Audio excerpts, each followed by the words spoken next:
Post office blues. There's a strange old man with a letter in his hand opposite me. Been coming here for years, obviously not fazed by the bureaucracy. But what bothers me is not that he can't work out how to use technology and send an email instead of holding up this queue like a stone snail, no. I'm more bothered by the fact that he hasn't worked out how to wash properly.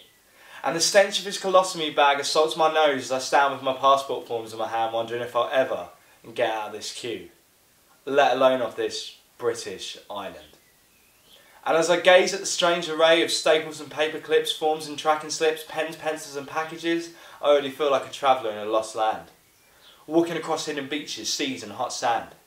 Scaling mountains covered with moss, and I'm close to losing my footing. Getting ready to plummet to my death, take a deep breath and realise how close I am to losing my mind in a fucking post office queue.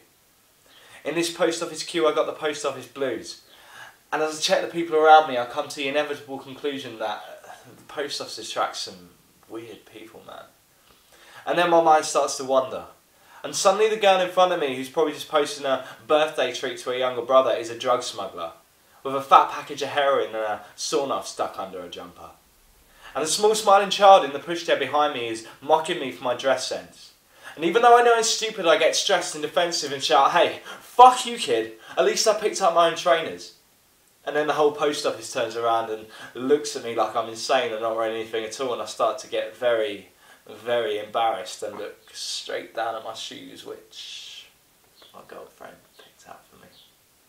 In this post office queue I got the post office blues, and as I numbly shuffle towards the front desk to get my forms checked, I get a feeling of trepidation and collision. To the crash of deafening complacency like repetition. And the old man in front of me turns around and just says, "Listen, hey, calm down man, I've been there too." And I know you're probably thinking it's like deja vu, but if it's deja vu, then ask yourself this one. Why do you keep finding yourself in this position?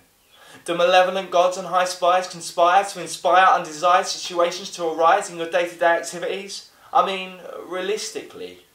Or are you just taking your life a bit too goddamn seriously?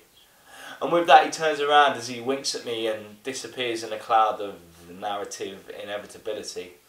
So I take my forms to the front desk, get them checked and sent and go home, and 3 weeks later I get an email from the old man and it just says B.